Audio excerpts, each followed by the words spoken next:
Anime fans அனைவருக்கும் வணக்கம். இன்னைக்கு நம்ம 10,000 வேர்ல்டு எபிசோட் 457, 458 தான் பார்க்க போறோம்.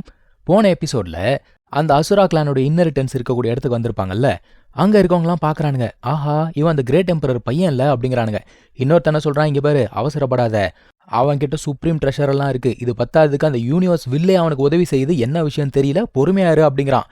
இதே இடத்துல நம்ம ஹீரோக்கு தெரிஞ்சவன் ஒரு 2 பேர் இருக்காங்க. அதுல ஒருத்தன் என்ன சொல்றான் தெரியுமா, முதல்ல அந்த அசுரா கிளானுடைய இன்னரிட்டன்ஸை எடுக்கிறேன், அதுக்கப்புறம் பழைய கணக்கை தீக்கிறேன்றான். ஆனா இன்னொருத்தன் நம்ம ஹீரோ கூட ஒரு நல்ல நட்புல இருக்கணும் அப்படின்னு சொல்லிட்டு ஆசைப்படுறாங்க.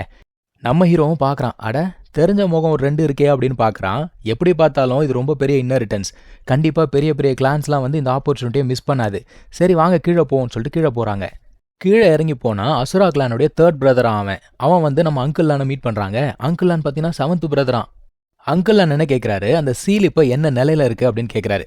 அவன் என்ன தெரியுமா சொல்றான், அவனுடைய அந்த ஆன்செஸ்ட்ரல் வெப்பனை வச்சு கான்ஷியஸ்னஸை எழுப்பி விட்டானா, அதில் அவனுக்கு பயங்கரமா அடிபட்டு இருக்கான். அதான் அவர் கேட்கிறாரு, எந்த அளவுக்கு ஸ்ட்ராங்கா இருக்காங்க அப்படின்னு கேட்டா, கிரேட் டெம்பரர் கூட கம்பேர் பண்ண முடியாது, அந்த அளவுக்கு ஸ்ட்ராங்கா இருக்காங்களாம். அப்போ அவர் வழி கிடையாது, சீல் அதுவாக ஓப்பன் ஆகிற வரைக்கும் வெயிட் பண்ண வேண்டியதுதான் அப்படிங்கிறாங்க. இப்போ நம்ம ஹீரோவை அங்கிள் லான் இன்ட்ரடியூஸ் பண்ணி வைக்கிறாருங்க. அவனுமே வந்து தன்னை தானே இன்ட்ரடியூஸ் பண்ணிக்கிறான். நம்ம ஹீரோவும் பதில் சொல்றான்னு வச்சுக்கோங்க.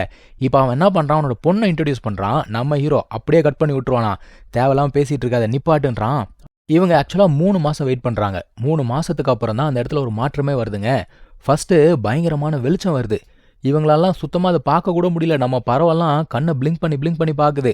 அதுக்கப்புறமா என்ன நடக்குது, அந்த இடத்துல சின்ன சின்ன ஓப்பனிங்ஸ் மாதிரி கிரியேட் ஆகுது. இதை பார்த்தோன்னே எல்லாரும் சும்மா இருப்பாங்களா, உள்ளுக்குள்ளே போகிறதுக்கு வழி கிடைச்சிச்சு, போகலாம் அப்படிங்கிற மாதிரி பார்க்குறாங்க.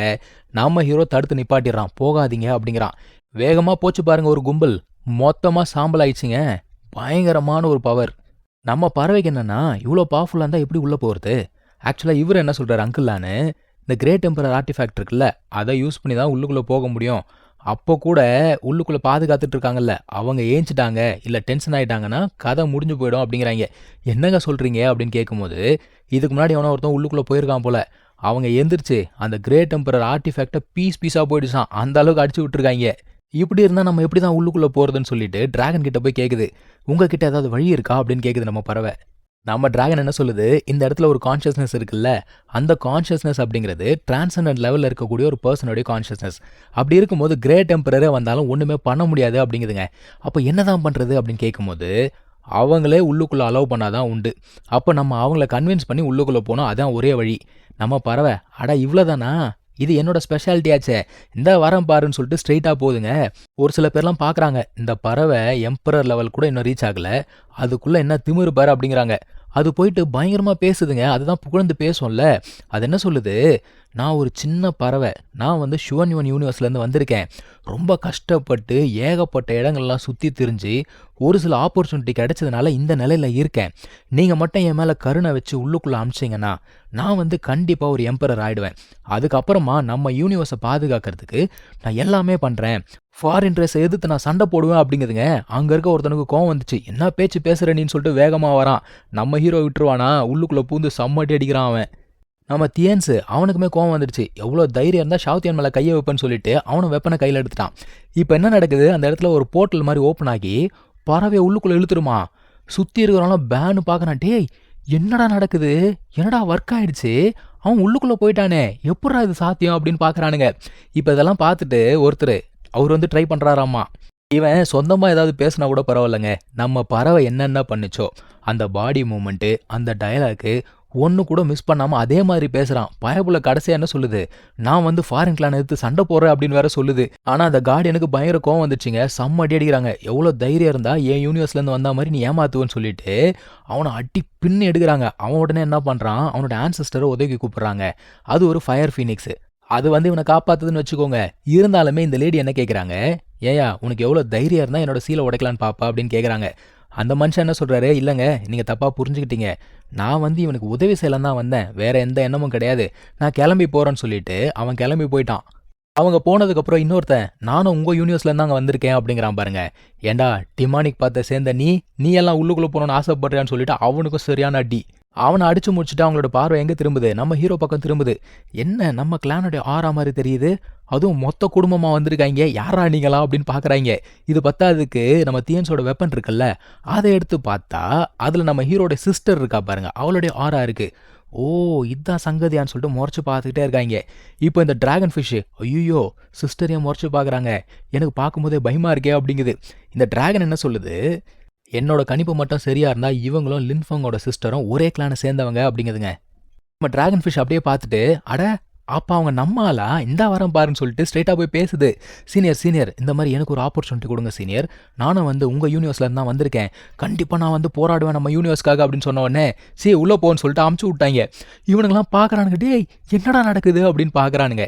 இப்போ 4 பசங்க அவங்க முன்னாடி வந்து சீனியர் இந்த மாதிரி நாங்களும் இந்த யூனிவர்ஸ்லேருந்து தான் வந்திருக்கோம், எங்களுக்கும் ஒரு ஆப்பர்ச்சுனிட்டி கொடுங்க, கண்டிப்பாக ஃபாரின் கிளான் எதிர்த்து நாங்களும் சண்டை போடுவோன்னு சொன்ன உடனே அவங்கள உள்ள அமுச்சு விட்டாங்க.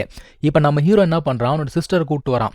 அவன் என்ன சொல்கிறான், இந்த மாதிரி என் சிஸ்டர் உடம்புல 2 பிளட் லைன் இருக்குது, அதாவது 2 யூனிவர்ஸ் பிளட் லைன் இருக்குது, அவளுக்கு ஒரு ஆப்பர்ச்சுனிட்டி கொடுங்க அப்படின்னு கேட்குறான். அவங்க அப்படியே பார்க்குறாங்க, இது 2 பிளட் லைனா, சரி ஃபியூச்சரில் நீ வந்து டிரான்செண்டன்ட் ரெல்ம் ரீச் ஆனதுக்கப்புறம் என்ன பண்ணுவ அப்படின்னு கேட்கும்போது அவன் என்ன சொல்கிறா, நான் கண்டிப்பாக வந்து எல்லா உயிர்களுக்காகவும் போராடுவேன், இவங்க தான் அவங்க தான் கிடையாது, எல்லாருமே வந்து நல்லா இருக்கணும் அப்படிங்கிறதுக்காக நான் போராடுவேன் அப்படிங்கிறா.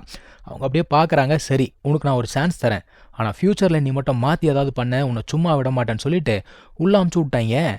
மற்றவங்க யாராலையுமே உள்ளுக்குள்ளே போக முடியலங்க.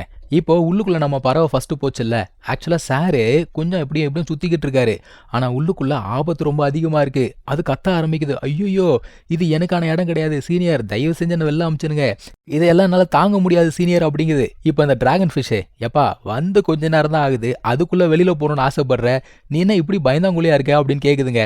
நம்ம பறவை என்ன சொல்லுது, ஓஹோ அப்படியா, சரிடா உன்னால் முடிஞ்சா நீ சமாளிச்சுக்கோன்னு சொல்லிட்டு பறவை ஓரமாக போயிடுச்சு. இவர் போகும்போது பார்க்குறாரு, அந்த இடத்துல எனர்ஜி பயங்கரமாக இருக்குது. ஆஹா எனர்ஜி ரொம்ப பியூராக இருக்கே, எல்லாத்தையும் அப்சர்வ் பண்ண போகிறேன்னு சொல்லிட்டு அப்சர்வ் பண்ண ஆரம்பிக்குது பாருங்க. ஒரு பெரிய ஃபிஷ் ஒன்று வருமா, சார் இங்கேருந்து ஓடாமல் அட்டாக் பண்ண ஆரம்பிக்கிறாரு. அந்த ஃபிஷ் என்ன பண்ணுது, இதை முழுங்கலான்னு பார்க்குதுங்க.